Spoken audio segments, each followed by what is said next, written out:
Good evening. If you've been commuting by train today, the chances are you had to stand.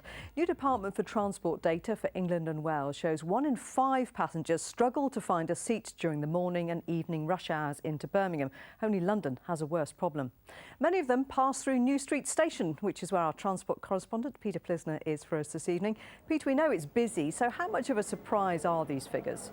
Well, certainly not a surprise to me, and I don't think much of a surprise to those who regularly stand on trains heading into Birmingham at peak time. This morning we interviewed some passengers, and it wasn't difficult to find those who were concerned about the overcrowding problem.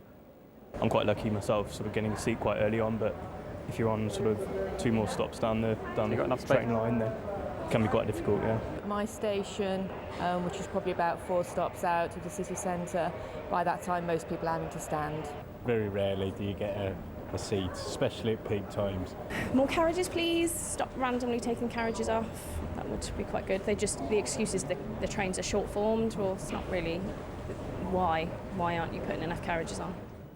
Part of the reason is that there's been massive growth in the number of passengers using the rail network. It's doubled in the last decade, up from 37 million to 78 million per year, one of the highest growth rates anywhere in the country. We have another serious problem, though. We're third highest, according to the report, for overcrowding on trains behind Manchester and London.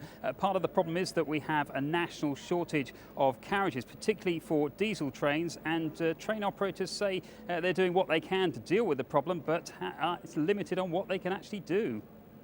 The capacity we've got, the number of seats we've got isn't meeting the number of people who want to travel with us.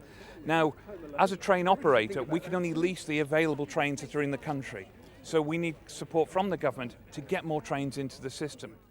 Now, the problem is so serious that earlier this year, the Department for Transport suggested that some train operators might want to remove toilets to make more space for passengers. That's quite an interesting idea, Peter. Now, just bring us up to date with where we are with High Speed 2, because in the light of the government delaying final approval on the nuclear power plant at Hinkley, could they also press the pause button on HS2, do you think? Well, they could do, but they haven't yet. And the new Transport Secretary, Chris Grayling, has said that he's not going to back away from HS2, but some say that's hardly a ringing endorsement of the project. There are plenty of those who would like to see the back of the project, particularly those who are trying to get compensation out of HS2 Limited. Now, in Warwickshire, one man has scored a major victory by taking HS2 to the House of Lords. Come on.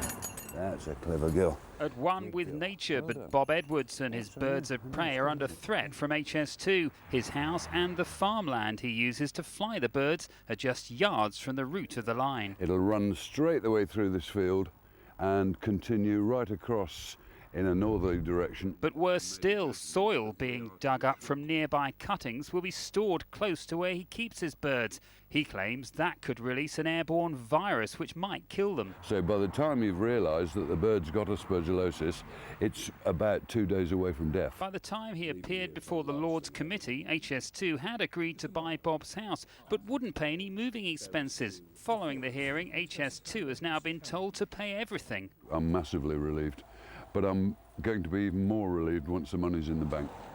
While some, like Bob Edwards, have been successful in petitioning the House of Lords, others haven't. Just down the road here in Burton Green, HS2's agreed to buy several properties, but some homeowners say they're struggling to get what they say is a fair price for their property.